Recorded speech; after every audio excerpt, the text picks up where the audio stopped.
గోదావరులకు ఎటకారం ఎక్కువ. దానికి ఉదాహరణ మనం చూస్తున్న ఇన్విటేషన్ చూశారు కదా. ఇన్విటేషన్లో ఏముందో ఒకసారి చూద్దాం. అందరికీ నమస్కారం అండి. అంటే ఇది ముద్రగడ పద్మనాభం వాడే భాష. నూతన నామకరణ మహోత్సవం కాపు సోదర సోదరీమణులందరికీ ప్రత్యేక ఆహ్వానం అండి. మంగళవారం జూన్ 4, 2024 సాయంత్రం 6 గంటల నుండి కిర్లంపూడి, తూర్పుగోదావరి జిల్లా, ఆంధ్రప్రదేశ్ అండి. ఇది పత్తిపాడు నియోజకవర్గం వస్తుంది. ఏమండి, 2024 సార్వత్రిక ఎన్నికల్లో పవన్ కళ్యాణ్ గారు ఘన విజయం సాధించిన తర్వాత తన పేరును పద్మనాభరెడ్డిగా మార్చుకుంటానని మాట ఇచ్చిన పెద్ద అయినా అతని మాటపై నిలబడతారని మాకు నమ్మకం ఉందండి. కావున అందరూ వచ్చి మహోత్సవాన్ని జయప్రదం చేయాలిగా మా ప్రార్థన. గమనిక, మీ ఉప్మా కాఫీలు మీరే తెచ్చుకోవాలండి. ఏదైతే ముద్రగడ పద్మనాభం తన ప్రతి మాట ముందు మండి అండి అని గౌరవంగా పిలుస్తారు, అదేవిధంగా ఆయన ఇంటికి వెళ్ళాలి ఖచ్చితంగా ఉప్మా కాఫీలు పెడతారు. దీనికి ఉదాహరణ కాపు ఉద్యమంలో తాను పెట్టిన ఉప్మా డబ్బులు ఎమ్మెల్యే చంద్రశేఖర్ రెడ్డి, అంటే కాకినాడ సిటీ ఎమ్మెల్యే, ఆయన తండ్రి భాస్కర్ రెడ్డి ఇచ్చారని చెప్పడం జరిగింది. దీంతో జన సైనికులు ఎప్పుడైతే ఈ మాట మాట్లాడారో వెంటనే నీ ఉప్మా డబ్బులు నీకు పంపించేస్తున్నామని క్యూలో నిలబడి ఆయనకి మనీ ఆర్డర్లు కూడా పంపించిన సంఘటనలోనూ ఇలాంటి నేపథ్యంలో ముద్రగడ పద్మనాభం ఒక సవాల్ విసిరారు. ఎప్పుడైతే తన కుమార్తె క్రాంతి హైదరాబాద్ నుంచి వచ్చి పవన్ వెంట పాల్గొనడం, సెల్ఫీ వీడియోలు విడుదల చేయడం, తన తండ్రి తప్పు చేస్తున్నాడు, నేను జనసేనకు మద్దతు పలుకుతానని చెప్పిన నేపథ్యంలో పిఠాపురం నియోజకవర్గంలో ఎవరైతే జనసేన అధినేత పవన్ కళ్యాణ్ పోటీ చేస్తున్నాడో ఆయన ఓడిపోతాడు. అక్కడ వంగా గీత గెలుస్తుంది, వైసీపీ ప్రభుత్వం వస్తుంది. ఒకవేళ పిఠాపురంలో పవన్ కళ్యాణ్ గెలిస్తే ముద్రగడ పద్మనాభం అనే నేను నా పేరును ముద్రగడ పద్మనాభరెడ్డిగా మార్చుకుంటాను, మాటకు కట్టుబడి ఉంటాను. నేను కాపువాడిని అయినప్పటికీ ఎవరైతే పవన్ కళ్యాణ్ ఉన్నారో ఆయన ఓడించలేకపోయాను కాబట్టి పేరును రెడ్డిగా మార్చుకుంటాను. ఇది నా సవాల్ అని చెప్పడం జరిగింది. ఈయన పత్రికా ముఖంగా మీడియా సమావేశం పెట్టి మరీ తెలియజేశారు. దాన్ని ఇప్పుడు జన సైనికులు విపరీతంగా ట్రోల్ చేస్తున్నారు.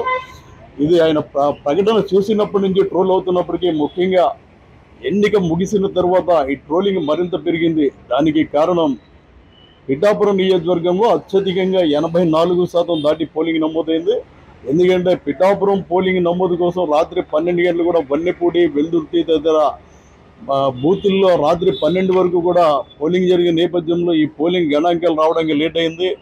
దాంతో సోమవారం సాయంత్రం 6 గంటలకే పోలింగ్ ముగిసిన అక్కడ రాత్రి 12 గంటలకు పోలింగ్ జరగడంతో రాష్ట్ర ఎన్నికల కమిషన్ గణాంకాలు ఇవ్వడానికి 24 గంటల పైగా టైం తీసుకుందంటే మంగళవారం రాత్రి తర్వాత అక్కడ పోలింగ్ శాతాన్ని ప్రకటించారు. 84% పైగా నమోదైంది. ఇలాంటి నేపథ్యంలో పెరిగిన పోలింగ్ శాతం, అత్యధికంగా ఓట్లు వేసిన యువత, అత్యధికంగా ఓట్లు వేసిన కొత్త ఓటర్లు, వీటన్నింటినీ పరిగణలో తీసుకుని పవన్ కళ్యాణ్ 50,000 నుంచి 70,000 పైబడి మెజార్టీతో, అంటే కొంతమంది 1,00,000 అంటారు, ఖచ్చితంగా మెజార్టీ 50,000 నుంచి 70,000 మధ్య ఉంటుందని చెప్తున్నారు. ఈ నేపథ్యంలో జన సైనికులు కావచ్చు, జనసేనకు సపోర్ట్ చేసిన కాపు నాయకులు కావచ్చు, లేదా టీడీపీ నాయకులు కావచ్చు, బీజేపీ నాయకులు కావచ్చు, దీన్ని గ్రూపుల్లో హల్చల్ చేస్తున్నారు. ఇదేదో మనం ఎవరో క్రియేట్ చేసింది కాదు, ఇది సోషల్ మీడియాలో హల్చల్ అవుతున్న పోస్టింగ్. ముద్రగడ పద్మనాభం అంటే వాస్తవానికి 4వ తేదీ ఉదయం 8 గంటల నుంచి పోలింగ్ స్టార్ట్ అవుతుంది. 12-1 గంటకి రిజల్ట్స్ వస్తాయి. అందుకోసం ఎందుకైనా మంచిదే లేట్ అవుతున్నారు ఉద్దేశంతో వాళ్ళు ఇక్కడ ముహూర్తాన్ని కూడా సాయంత్రం 6 గంటలను పెట్టారు. ముద్రగడ పద్మనాభం తన పేరుని ముద్రగడ పద్మనాభరెడ్డిగా మార్చుకునే ముహూర్తం ఇది. ఈ ముహూర్తానికి మీరందరూ వచ్చి జయప్రదం చేయండి. ఆయన 4వ తేదీ నుంచి కాపు కాస్త రెడ్డి కింద మారిపోతున్నాడు. అక్కడ పవన్ కళ్యాణ్ గెలుస్తున్నాడు. ముద్రగడ చరిష్మా పోయింది. ఇప్పటికే వాస్తవానికి ముద్రగడ తన పట్టు కోల్పోయాడు. ఆయన పార్టీలో చేరిన తర్వాత ఖచ్చితంగా ప్రచారం చేస్తారు. పిఠాపురంలో అన్ని నియోజకవర్గాలు తిరుగుతారన్నారు.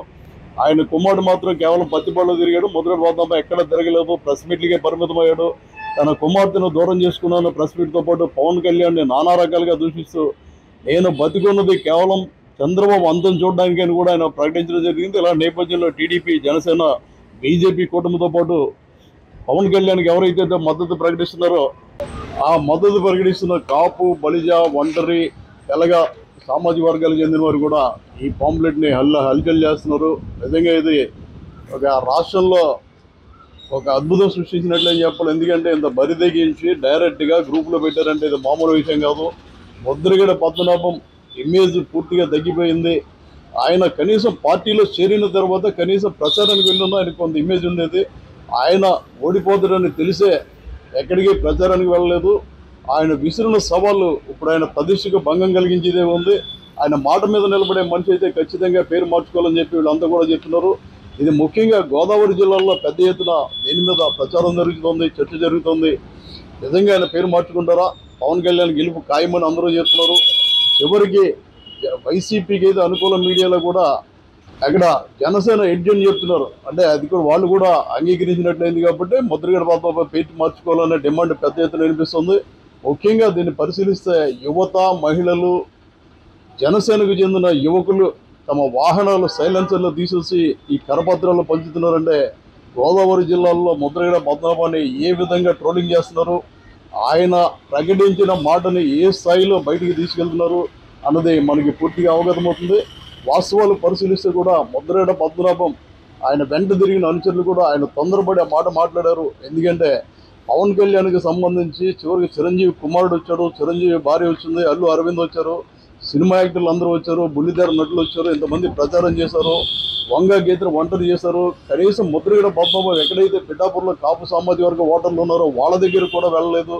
అలాంటి సమయంలో ఆయన సాహసం చేసి నిర్ణయం తీసుకున్నాడు. ఖచ్చితంగా ఆయన ప్రకటించిన ప్రకటన తప్పు అని ఆయన చుట్టూ తిరుగుతున్నవారు, ఇప్పటికీ ఆయన వెంట ఉన్నవారు చెప్తున్నారు.